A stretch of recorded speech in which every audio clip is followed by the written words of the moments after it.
அனைவருக்கும் வணக்கம். சுதேசி தமிழ்நாடு மக்கள் நல சமூக சேவை அமைப்பு, திருவள்ளூர் மாவட்டம், பூந்தவள்ளி வட்டம், சென்னை முதலை ஊராட்சி, என்ஆர் பன்னீர்செல்வம்.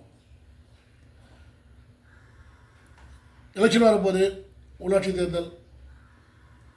இப்போ ஊராட்சி மன்ற தலைவர் நினைக்கிறவங்களும் சரி, வார்டு நம்பர் நினைக்கிறவங்களும் சரி, கவுன்சிலர் நினைக்கிறவங்களும் சரி, யாராலும் பொதுமக்கள் எல்லாமே என்ன சொல்கிறது, ஓட்டுக்கு பணம் வாங்கிட்டு ஓட்டு போடுறீங்க.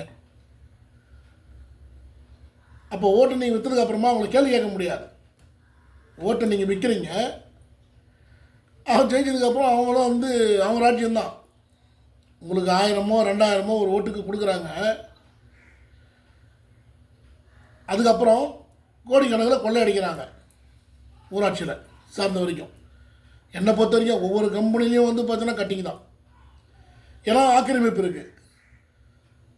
ரெண்டாவது, ஒரு ஊராட்சியில் பார்த்தீங்கன்னா பெரிய கம்பெனி இருக்குன்னா அவனுக்கு ஒரு 5 லட்சம் ரூபா ஒரு ஆண்டுக்கு ஒரு 5 கோடியோ வருமானம் வந்ததுன்னா அந்த ஊரை தத்தெடுத்துனா ஒரு முறையாக அவங்க செய்யணும். அந்த ஊராட்சியோட நல்லது செய்யணும். இது வரைக்கும் அது போல் செய்யலை. நம்ம ஊராட்சியில், சென்னிருப்பு ஊராட்சியில் தொழிற்சாலை, பெரிய தொழிற்சாலை எதுவும் உங்களுக்கு தெரியும். ஆனால் அந்த தொழிற்சாலை சார்ந்த வரைக்கும் இந்த சிஎஸ்ஆர்னு சொல்லுவாங்க. இந்த சிஎஸ்ஆர்னால் என்னென்னு வந்தீங்கன்னா நெட்டில் போட்டு தெரிஞ்சுங்க. இது போல் பெரிய தொழிற்சாலைகள்லாம் இருக்குது. இவங்கெல்லாம் இது செய்யணும். இதெல்லாம் செய்யலை. இதெல்லாம் ஊராட்சி மன்ற தலைவராக வரவனை யாரும் கேட்கலை. வார்டு நம்பர் நினைக்கிறவங்களும் கேட்கலை. அவங்களுக்கு வந்தால் போதும் சுட்டிட்டு தான் போகிறாங்க. பொதுமக்கள் ஏமாத்திட்டு தான் இருக்கிறீங்க. நீங்கள் தயவுசெய்து ஓட்டை விற்காதீங்க. நல்லது செய்கிறாங்களா? நல்லது செய்கிறவங்க பார்த்தீங்கன்னா பணம் கொடுத்து ஓட்டு வாங்க மாட்டாங்க. நீங்கள் என்ன ஓட்டு போடுங்க, நல்லது செய்கிறேன்னு தான் சொல்லுவாங்க. ஆனால் நான் சுரண்டிட்டு போகிறேன், சம்பாதிக்க வரேன், அதனால் ஓட்டை எனக்கு விற்று கொடுங்க அப்படின்னு சொல்லிட்டு உங்களால் ஓட்டை விலைக்கு வாங்கிட்டு போகிறவங்க கட்டாயம் எந்த ஒரு நல்லதும் செய்ய மாட்டாங்க. எதிர்பார்க்காதீங்க, கேள்வியும் கேட்க முடியாது. தயவுசெய்து பொதுமக்களை விழிப்புணர்வோடு இருங்க.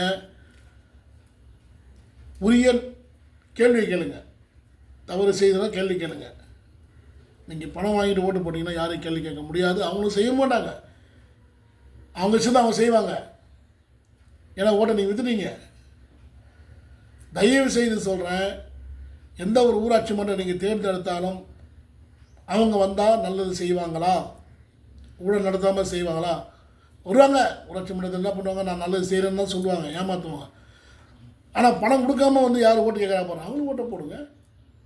பணம் கொடுத்து ஓட்டு கேட்குறவங்கள்ட்ட போடாதீங்க.